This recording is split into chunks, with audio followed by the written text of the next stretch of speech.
Good evening and welcome to News Geelong on this cold winter's Friday night.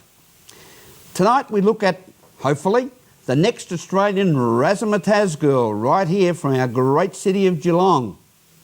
In the pulsating world of sport, Nathan Currie will bring us the latest in what is happening in Geelong, featuring the St Joseph's College win in the ACC Bishops Cup over St Bernard's Essendon. And the sparkling Larni Salathiel will update us on the cold, wintry weather conditions we are experiencing in Geelong at present. The Impetus 2010 Geelong Youth Awards again saw a range of winners across different categories and continues the initiative by the City of Greater Geelong that aims to recognise and celebrate young people. The Young Citizen Group Award is one of those categories, as Meryl Freiend reports.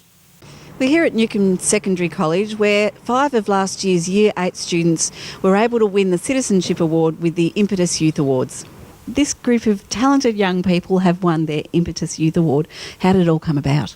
Yes, Meryl, in 2009, a group of 8 students from Year 8 at Newcombe Secondary College were selected to participate in the Star Connections program, and that involved them working with a group of young adults from St Lawrence Community Services who have intellectual disabilities, and being paired up with them over a 10-week program to learn canoeing skills and camping skills. And at the end of the program, they had an overnight trip to Princetown where they canoed for 2 days up and down the river and camped overnight. And it was a fantastic experience. And so how did the nomination for the Impetus Awards come about? Belinda and myself nominated the Newcombe students for an award. We just thought that the work they'd done and the way that they'd treated and developed relationships with the young adults from St Lawrence was just fantastic, and that they just were so excited and wanted to keep giving back more to these guys. So we nominated them for the award. And Belinda Sayer, you're the STAR coordinator at St Lawrence, and what came out of this group working with your people? It was such an amazing group to have and to come and work with our guys. They were so welcoming and inviting, and our guys just loved every minute of it. So you've got some really good canoers now? We have some great canoers. It took us a while to get there. We had a few spills in the water and a lot of fun, but they got there and they made the trip and it was worthwhile. And what did you get out of it, Eric? I got out of it quite a new variety of friends, not even at St Lawrence, but even at school, people who I wouldn't usually make friends with. On behalf of the 8 Newcombe Secondary College students, I'd just like to thank Christy, Belinda and Adam for giving this wonderful experience to work with these people. It's been absolutely amazing. Here at Newcombe Secondary College, Meryl Freiend, News Geelong. Thank you, Meryl. Surf Coast Shire's 2010-11 budget includes a record $29.2 million in new capital works spending, with significant projects across the Shire, including the start of construction on the Surf Coast Community and Civic Precinct, as Ian Nicholls reports. I'm standing on the Surf Coast Highway at the doorway to Torquay, and as you can see behind me, there are several hectares of land that will be developed later this year. It's a huge project being undertaken by the Surf Coast Shire. More than $20 million will be spent here developing what is going to be a new community precinct.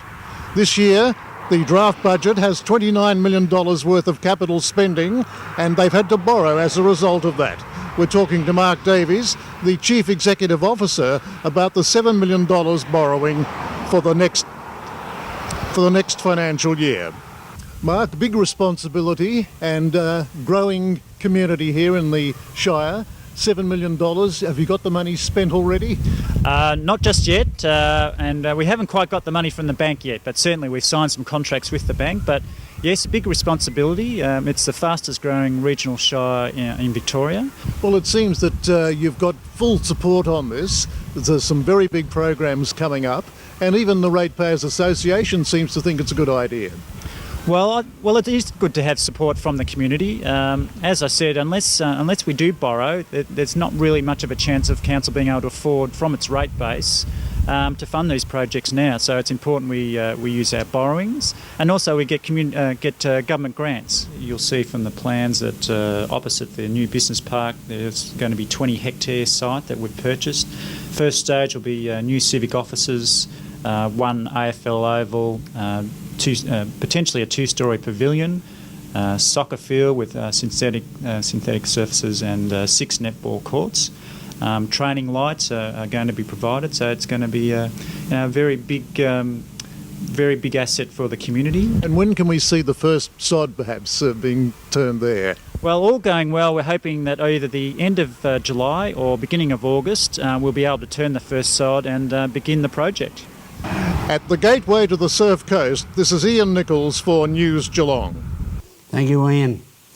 The National Wool Museum in Geelong will provide a peek behind the doors of one of Melbourne's rare artistic jewels, the Johnston Collection, featuring the work of more than 200 Geelong region artists and craftspeople from 9 Geelong organisations, as Meryl Freiend reports.